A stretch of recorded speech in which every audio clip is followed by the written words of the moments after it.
मानो तुम गंगा माँ हूँ, ना मानो तो बहता पानी।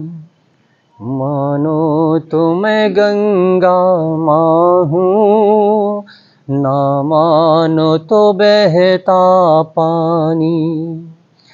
मैं लहर लहर बहती हूँ।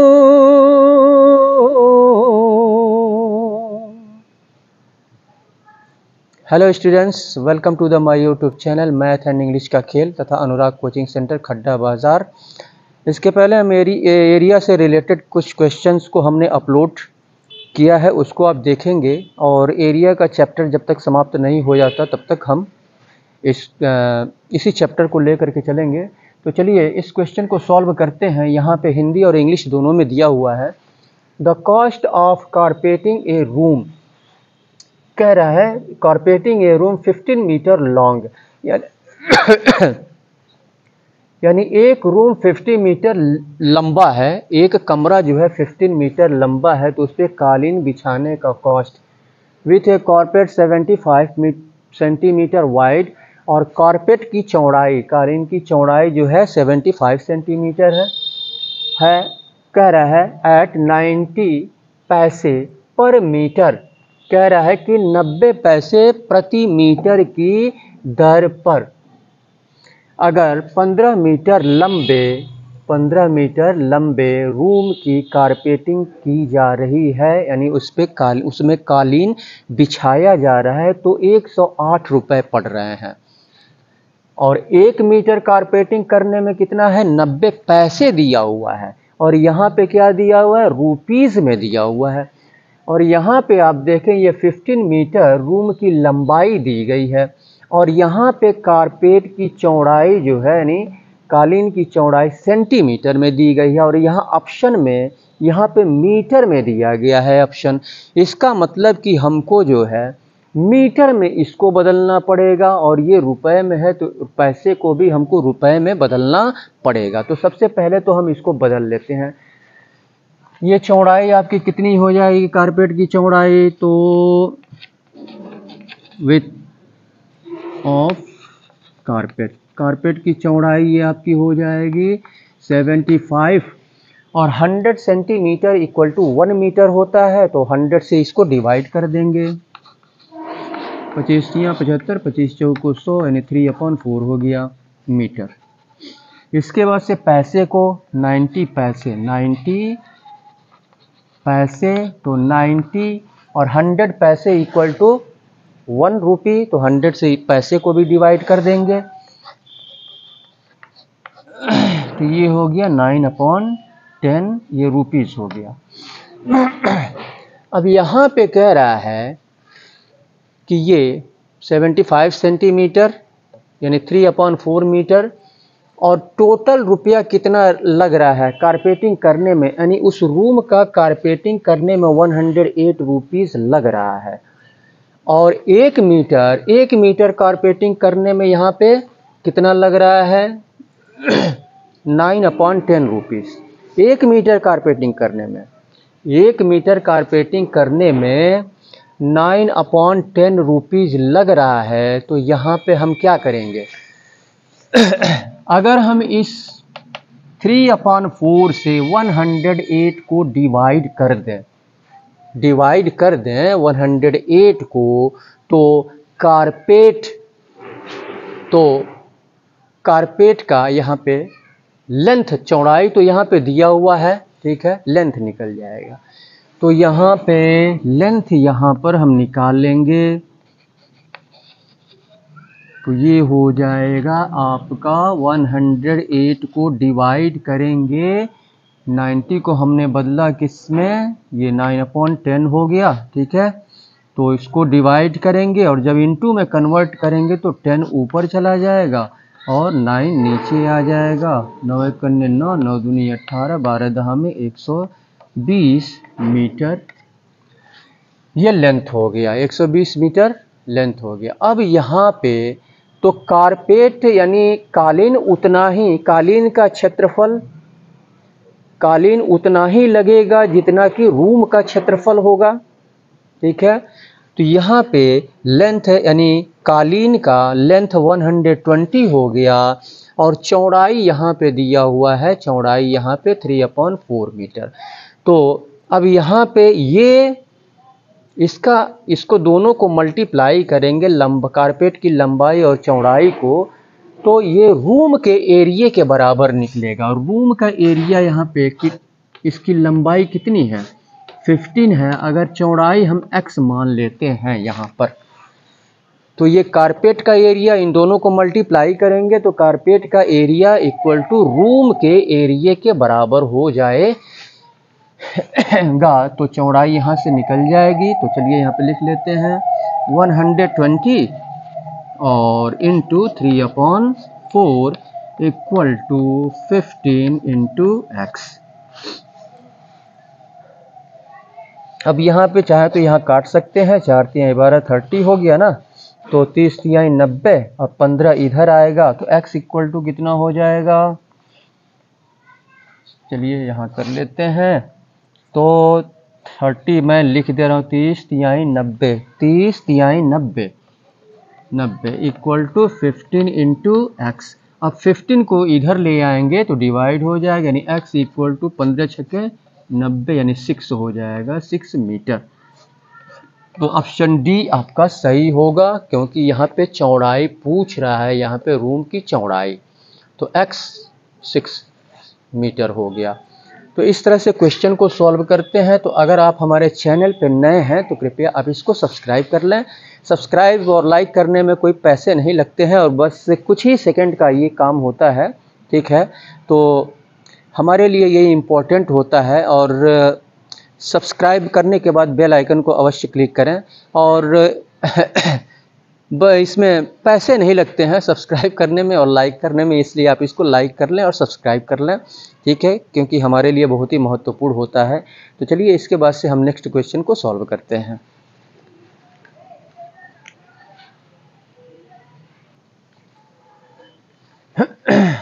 चलिए इस क्वेश्चन को सॉल्व करते हैं। यहाँ पे दिया हुआ है the length of A rectangular plot. यहाँ पे कह रहा है कि एक आयताकार भूखंड की लंबाई दोगुनी है इट्स ब्रीथ, यानी इसकी चौड़ाई से दोगुनी है। आयताकार भूखंड है, ये आयताकार भूखंड है।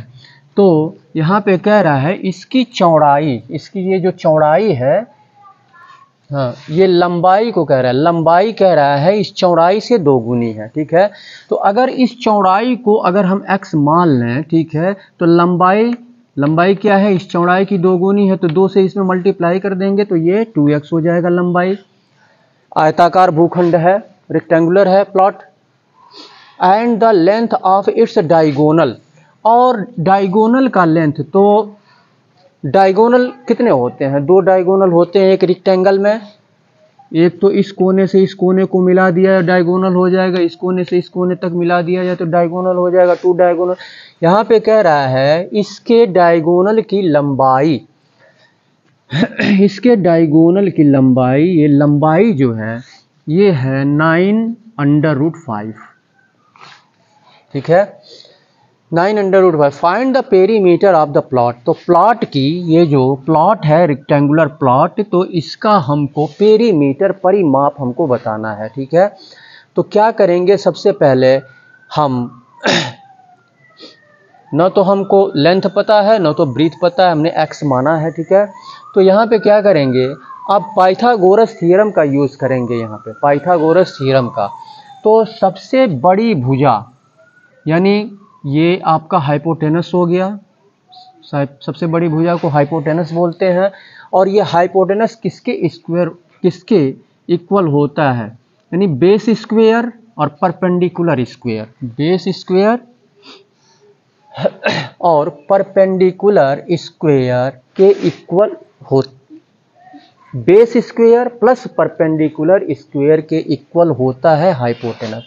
तो यहाँ पे लिखेंगे, ठीक है, चलिए सीधे सीधे लिख देते हैं यहाँ पे 2x स्क्वायर और plus x square equal to 9√5 square, इसके इक्वल होता है। ठीक है, तो यहाँ पे इसका दोनों का स्क्वायर करेंगे, 2 2 जा 4 हो जाएगा, नहीं 4x² plus x² equal to इसका स्क्वायर करेंगे तो 981 हो जाएगा,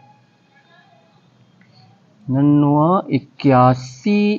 और ये आपका कितना हो जाएगा, ये √5 इंटू √5, तो यहाँ पे 5 5 25 हो जाएगा, तो √25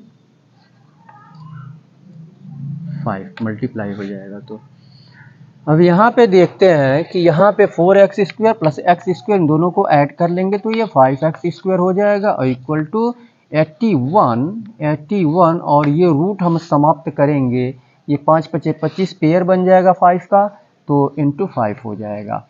अब यहाँ पे क्या करेंगे, इस 5 को इंटू है 5 को हम ले चलेंगे उधर, तो इधर x² बचेगा आपका, x² इक्वल टू 81 इंटू 5/5 हो जाएगा, 5 से 5 कैंसिल, तो x² इक्वल टू 81 हो गया, x² इक्वल टू 81। अभी जब स्क्वायर को ख़त्म करेंगे, समाप्त करेंगे, तो ये रूट में आ जाएगा, 81 क्या हो जाएगा, रूट में आ जाएगा।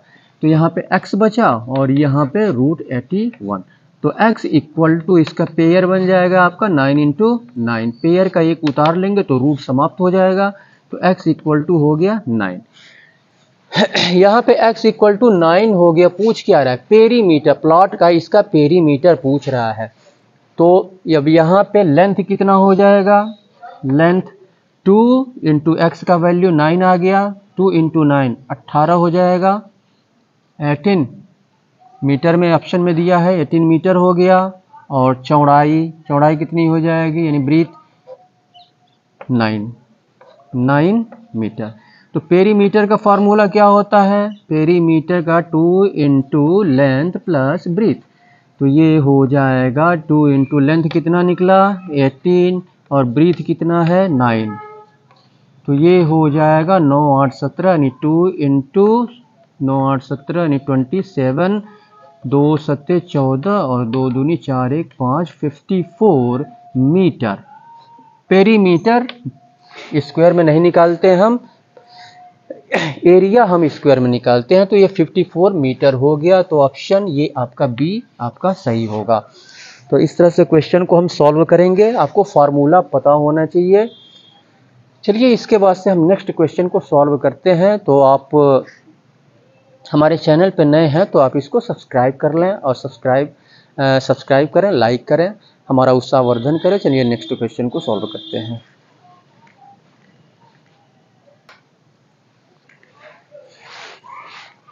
तो चलिए इस क्वेश्चन को सॉल्व करते हैं। क्वेश्चन को आप देखें, आंसर प्रोसेस को आप देखें, ठीक है, और क्वेश्चन को सबसे पहले अच्छी तरह से समझें। तबीयत ठीक नहीं है फिर भी आपके लिए ये हर रोज़ अपलोड करना वीडियो ज़रूरी हो जाता है। चलिए यहाँ पे देखते हैं, a man walked 20 metre to cross a rectangular field. ये रेक्टेंगुलर फील्ड है, रेक्टेंगुलर ये फील्ड है कह रहा है। तो एक व्यक्ति जो है डायगोनली जो है 20 मीटर चला, डायगोनली यानी ऐसे, यहाँ से मान लीजिए स्टार्ट किया तो ये ऐसे चला 20 मीटर, तो यहाँ से यहाँ तक ये 20 मीटर हो गया।